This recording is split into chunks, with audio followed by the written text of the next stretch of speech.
आज हम नीलहरित शैवाल का दूसरा प्रमुख उदाहरण जो हमारे सिलेबस में है, जिसको आपको पढ़ना है, नॉस्टॉक। तो इसका वर्गीकरण देखते हैं। तो वर्गीकरण भी इसका साइनोफाइसी तक यानी वर्ग क्लास तक एक जैसा है।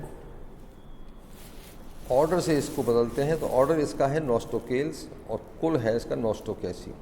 वंश है नॉस्टॉक।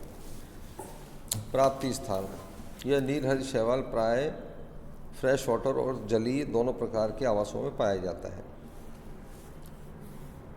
नॉस्टॉक एक कॉलोनी की संरचना के रूप में पाया जाता है। इसकी शिशु कॉलोनी गोल सूक्ष्म होती है। धान के खेतों में नॉस्टॉक प्रचुरता से पाया जाता है।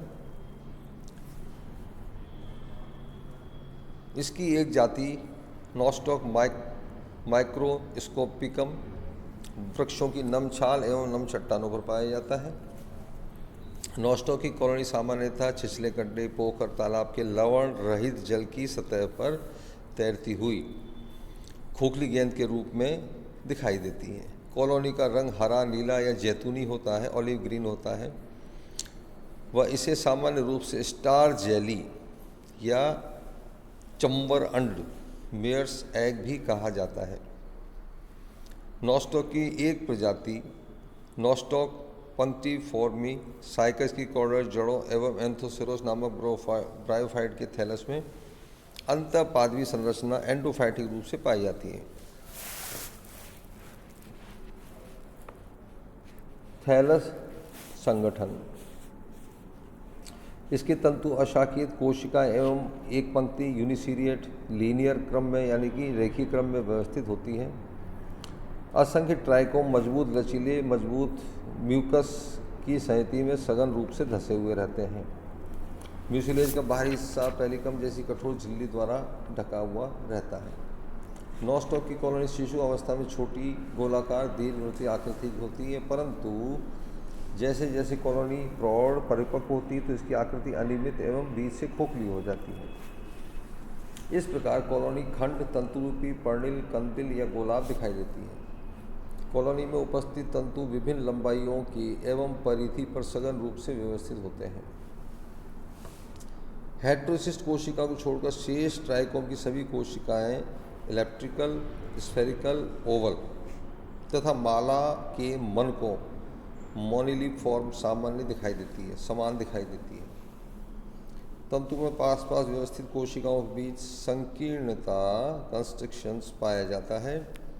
ट्राइकोम में उपस्थित हेटेरोसिस्ट अनिश्चित अंतराल पर पाई जाती हैं एवं ये अपेक्षाकृत बड़ी, हल्की पीली, गोल एवं मोटी भित्ति वाली विशेष कोशिकाएं होती हैं। इनके द्वारा अंतर्वेशीय अवस्था नाइट्रोजन फिक्सेशन का कार्य भी करती हैं। इनके दोनों सिरों पर ध्रुवीय छिद्र पोलर पोर्स पाए जाते हैं, परंतु अंतस्थ हेटेरोसिस्ट में मुक्त सिरे पर छिद्र नहीं पाया जाता, केवल एक ध्रुवीय छिद्र मिलता है। छिद्र वाले स्थान पर कोशिका भित्ति स्थूलित होकर ध्रुवीय पोलर नोड्यूल्स का निर्माण करती हैं। नोड्यूल द्वारा हेटेरोसिस्ट समीपस्थ कोशिकाओं से संलग्न रहती हैं।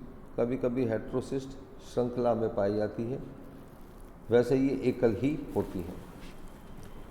तो यहाँ हमने देखा मुख्य रूप से ऑसिलेटोरिया तंतुरूपी कोशिकाएं आयताकार और एक रेखीय क्रम में व्यवस्थित था। यहाँ भी वही है, केवल अंतर है वह कोशिकाएं ईंट ब्रिक के समान आयताकार होती हैं, एक के ऊपर एक व्यवस्थित होती हैं, जबकि नॉस्टॉक में ये कोशिकाएं मोती की माला के रूप में हमको दिखाई देती हैं। कोशिकाएं दोनों के अंदर ही नीलहरित शैवाल को प्रदर्शित करती हैं। तो ये था शैवाल नॉस्टॉक का प्राप्ति स्थान और थैलस का संगठन। धन्यवाद।